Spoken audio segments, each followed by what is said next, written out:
How could she? I don't understand. She said she was my sister. She never loved me. She never loved me. I knew it.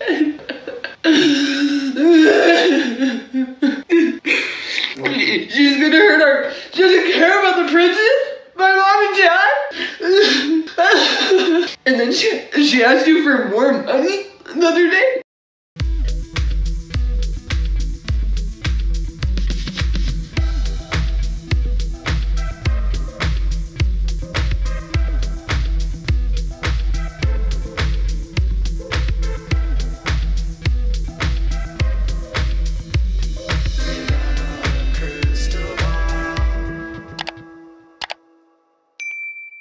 Hey friends, it's Katie from Without a Crystal Ball. Welcome back to my channel. It is Tuesday, April 16th, 2024, and I hope everyone is having a wonderful day. There has been a new man and couple that has dethroned the Brown family in outrage on the internet when it comes to sister wives or seeking sister wives or polygamy. Now, it's been debated recently in my comments as well as in articles about Kody Brown having someone that could potentially be worse than him on TLC when it comes to polygamy. I have watched the show on and off, and I caught myself up with Seeking Sister Wives so we could talk about Garrick Merrifield and is he worse than Kody Brown?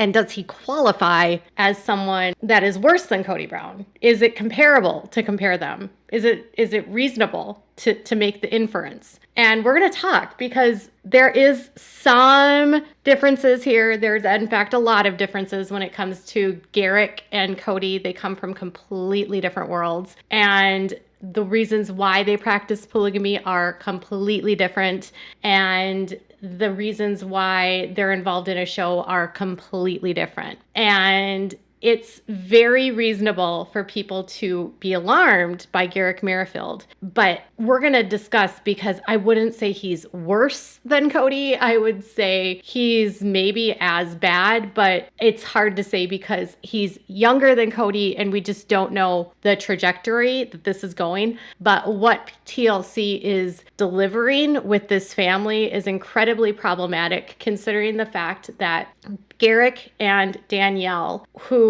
were married but are now divorced because they were going to get a woman from Brazil to marry them named Roberta, who she needed a visa and in order to come here would have had to marry Garrick legally. And so Danielle divorced her husband of 1,000,000 years and did this so that he could bring Roberta into the family. But the reasons why they practice polygamy is so insane. It doesn't even make sense. And it kind of feels like these two were either swingers or Garrick just wants to cheat on his wife and is using God as an excuse to do this. But his reasons for polygamy don't even make sense. And I'm saying this as Joseph Smith's reasons don't make sense, but Garrick's are even more asinine.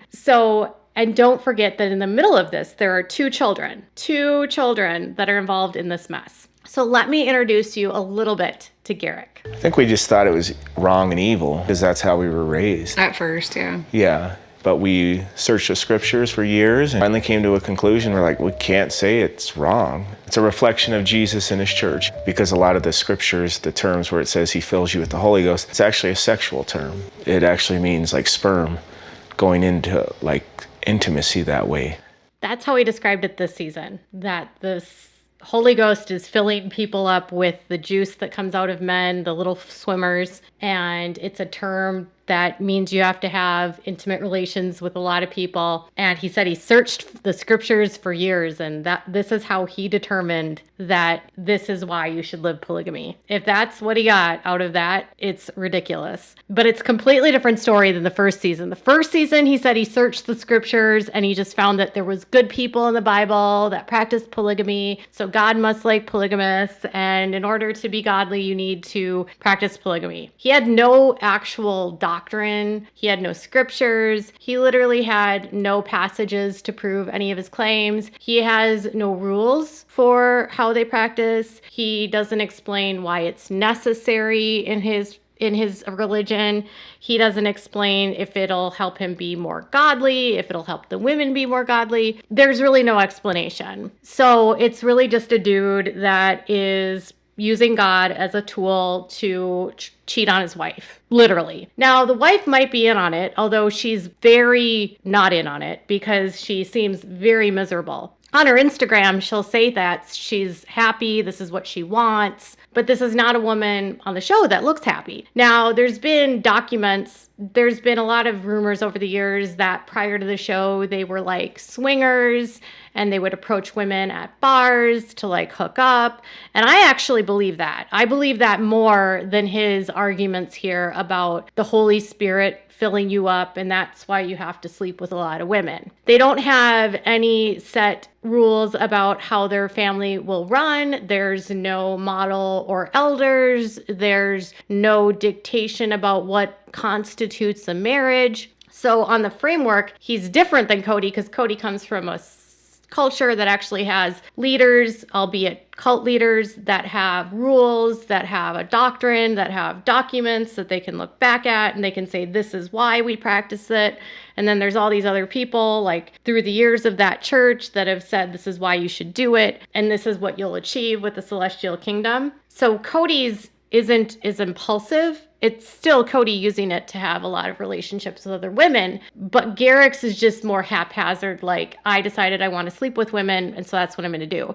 And he says he gets he always says that he's having conversations with God, and God is telling him what to do. And Danielle, when she has concerns, he constantly demeans her. Danielle is really emotional, and we're running around in circles because God hasn't delivered her from jealousy. Ever worried that she might just be doing this for you, and that deep down she has concerns or maybe wants to not live this way? No, I don't have concerns that Danielle thinks that she's being forced or some way to live this way. I think without a doubt she's totally convinced that God led this to her in her life to bless her. And they had been living a monogamous marriage for years, and then he suddenly, decides that he wants to live polygamy, and she has to go along with the ride. And regardless of what she says, that she believes it, it is very clear that Garrick is the one driving this bus. He is the one forcing her to go along with it. And whether it's what she wants or not is irrelevant, because if she doesn't go along with it, he's going to do it anyway. And he's proven that over and over and over again. And along the way, he has done things to the family that has put them in complete chaos. He decided in the first season that they were introduced that he was going to marry a woman from Brazil named Roberta. He and Roberta, they meet several times. They are courting on and off over the years, and they get engaged. And the first time they get together in Mexico, for the first time they film with Roberta for the show, they have sex completely without talking about what the guidelines would be on the trip. Danielle has a meltdown, and he just acts like, well, you should have assumed that I was going to do this. She just needs to get over her jealousy. Over the course of the relationship with Roberta, there are so many red flags that this is not going to work. She keeps stalling. She has a million reasons why she's not going to come and see them. And on the one hand, Roberta is constantly asking them for money, which is a red flag that she's using them for money. But on the other hand, they're not acting like a couple that I would want to move to the United States to live with, because they're not including Roberta in conversations about if they're going to add more people. They start dating someone without consulting Roberta. They make decisions, and it's like really Garrick is running this show, and then Danielle is doing whatever Garrick wants, and it's those two that make all of the decisions, and everyone else is supposed to go along with it. And so the women that are getting brought into this, it's more like, to me, feels like trafficking, because one woman already exited. She was brought in season 4 for like 2 episodes, named Leah, and it was very clear to her very early on that she would have no say. They wanted her to quit her job. They wanted her to be home all the time. They wanted her to commit to the family. She wouldn't have a say if they wanted to add more wives. It was going to be up to Danielle and Garrick. And she said, I'm not going to do this. She had a very forceful personality. She was from California, and not in a bad way. She was just assertive. And she was on the same playing field because she was from the United States, and could dictate what she wanted to do in life. She didn't need them. She wasn't dependent on them. She wouldn't be dependent on them. And that's not what Garrick wanted. And they didn't want someone that couldn't be moldable. And so a lot of people don't like Garrick because he's going down to Brazil and he's meeting women that don't speak English, that don't have the same kind of affluence that they do in the United States, that would be coming here and being ripped away from their families, where they would become dependent upon him and her and would have no family support nearby. He's going after women that are considerably younger than him. He's 40 years old, and Natalia, the current girl in this current season, is 25. He has preyed on now 2 women in Brazil. They have made it seem that Roberta was a scammer. It's debatable to me on whether or not she actually was scamming them, or if Roberta, like Leah, realized that she would have no say, because these were the same issues that Roberta brought up. Garrick kept sending Roberta money, and that's on Garrick. That's not on him, not on her. And she benefited from the money for sure, but I don't think that Roberta was quote unquote scamming them. I really don't. I don't think she would have run a scam that long and gone to the lengths that she had gone to. I think there was a lot of red flags and Roberta dodged a bullet. But as soon as Roberta broke up with them, they immediately flipped the script and said that she was a scammer. So they had all the red flags because she's asking for money, and then as once she doesn't want to be with them anymore, then she's a scammer. So it was okay to give her money when they were together, but not once they were apart. I didn't like that narrative at all. And I also didn't like the narrative that it portrayed for immigrants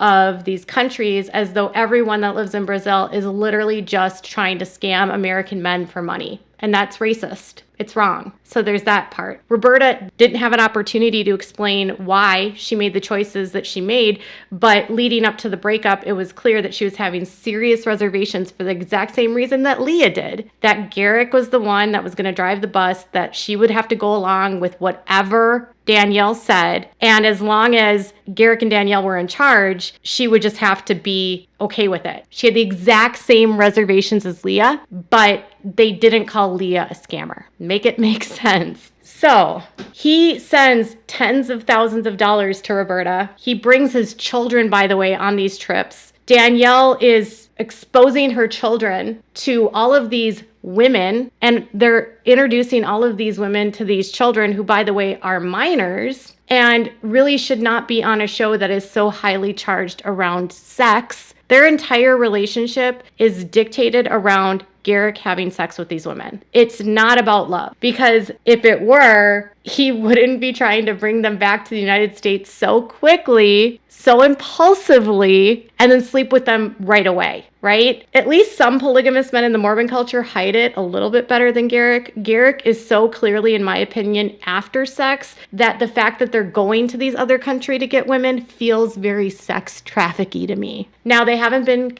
convicted of any crimes, but it just is very disturbing. The new woman thereafter, again, is from Brazil. Her name is Natalia. She is 15 years younger. She doesn't speak English. She just graduated from law school in Brazil, but not in the United States. The degrees are not equivalent. When she comes to the United States, her law degree in Brazil would mean nothing because they're not equivalent. And he is forcing his wife to move into this relationship when she hasn't even let go of Roberta. They just broke up with Roberta and he's already proposing to Natalia. And it's another woman in Brazil that doesn't speak English, and he would want to bring here for the sole purpose of being a quote-unquote wife. And again, in this scenario, he is speaking to other women. He had the same problem with Roberta. He was speaking to other women and not consulting Roberta. And with Natalia, he was doing the exact same thing, and she caught him on an app. And he not only lied to this girl, Natalia, but he also lied to his wife. What number profiles in apps? Lots. Lots. 10? Lots. 10? Lots. 10? 10. Yeah. Lots. I guess me and sister did that to start out with because so many people don't go on these apps to live plural. Natalia definitely is not happy about the 10 dating apps. I think she's pretty shocked. Again, to sound like a little bit of a trafficker, but not only is he repeating what he did with Roberta, where he continues to talk to other women while he's already courting one and not being honest with the other woman that he's courting. She finds out that he has 10 dating apps. And it's not just dating apps, but he is using regular dating apps. And then through the dating apps, he is luring women under the premise of monogamy and then discussing polygamy with them after. So these women are not on these apps for plural marriages. They're not on these apps for polyamory or anything of that sort, whatever kind of combination you want to describe here. They are there for a monogamous relationship. And he's using these apps nefariously to find women to convince them to become polygamous women. And he's targeting women in foreign countries who don't speak English, who he would have complete control of once they become United States citizens, and they would be left in the US without resources, without support. It has all of the telltale warning signs of a guy that wants to traffic someone. And I'm not saying that's what he does. I'm just saying that's what it looks like. It's predatory. And he's only going to be able to do this one time because if he marries one of the girls from Brazil, he can't keep going down to foreign countries. He can only marry one, and then he's going to have to find other women in the US that want to be a part of this. But regardless, all of the relationships fall apart because most of the women begin to figure out there are no rules. They're going to be going into a situation where they have no control. And even if they can come to America, it's not a good situation or a healthy relationship to be in. So he's spending money that he's, taking all this time away from his family and from his children. He has 2 kids, and Danielle just had a 3rd child, by the way. So they have 3 kids. He's taking all this time away from his kids. He's chasing women all over the country. He is going on extended trips without his wife. He is spending money, resources, and time away from his family. And he is bringing women and preying on women in foreign countries and then dragging his wife around with him. She is now divorced from him. They have never remarried, even though they got divorced. They still are together, but they're currently now selling their home in Colorado, which they claimed that they were building for Roberta. Now they're selling it. And then his wife yesterday on Instagram Danielle admitted that they actually never really intended to own the home. It was a spec house that they were building for his construction company with the intention of always selling it. So they used that as a fake storyline that they built the house for Roberta. Long story short, he is for sure narcissistic. He is for sure delusional because he 100% always says that he speaks to God and God is what wants this. Danielle is clearly brainwashed by him and obviously being abused by him and going along with the ride with him and indirectly participating in his predatory behavior of other women. And he is not only harming his wife, he's harming his sons, he's harming these women in these foreign countries. And then when they don't like him, then he flips the script on them and calls them scammers. Is he worse than Kody? I don't know that you can quantify it because Kody had 4 wives, 18 kids. One of his children is now passed away. He comes from a gun culture where they have a paramilitary that's illegal in their church. He's anti-government. The paramilitary group that the AUB has could really be qualified as a domestic terrorist group. And so is he worse? I don't think he's worse. I just think he's as bad. I think he's probably as bad. And he might be as hated, but he's actually not as hated because the show isn't as popular. Do I think they should get rid of him? Yes. But as long as he's willing to do these stupid storylines and it brings ratings in for the show and people start talking about it, they'll keep him on the air. They have kept Jeffrey Paschal on the show. Jeffrey Paschal stayed on 90 Day Fiancé until he was put into prison for like 15 years. They don't care about how scummy these people are. Big Ed has been accused of R-ing women in SA and of physical. There are so many guys that have come from 90 Day Fiancé that have criminal records or have gotten arrested, women that have been arrested for domestic violence. They do not care because to them it's just a train wreck and it drives ratings. They don't care who they're platforming or who they're making famous as long as you're watching. The only benefit of Garrick coming to this table is that we can have a conversation on how they're trying to exploit women from foreign countries, and that's wrong. And men in Mormon polygamy do the exact same thing. They go to Mexico to find women to try to bring them back and traffic them into plural marriages. No different than what Garrick and his wife are trying to do. It's really disgusting. This should not be normalized. And then the poor children that are in the middle of all of this, it's disturbing. And what is more disturbing is that all of these activities are happening. There's all these red flags going on, and they've minor children. And people in my comments were like, this is not a healthy place for kids. And I don't disagree. But again, we're not seeing 24 hours a day of filming. We're only seeing what they film for the show. They could also be faking all of this for a show. But he still is, in my opinion, as bad as Cody. Note that it is completely illegal to marry someone to bring them into the United States for the purposes of practicing polygamy. The fact that they are doing this so brazenly on television is actually shocking to me. Thus far, none of the women that they have tried to bring over to the United States have actually immigrated here or stepped foot on the soil. But immigration clearly makes it illegal for a man to bring a woman over here for the purposes of being a plural wife, which is what he's trying to do with these women. He's flouting the law. Both of them are. Frankly, Danielle and Garrick. They could both be arrested for what they're doing. It's illegal, and it should not be on television 100%, which to me makes them in the same category as Cody. So if you want more content about Seeking Sister Wives, let me know. I'm not sure if I will, but we can always dive into it. Tell me what your thoughts are in the comments below. Make sure to give this video a thumbs up. Make sure to subscribe to my channel if you haven't subscribed, and click on the bell so you never miss a video. Bye, guys.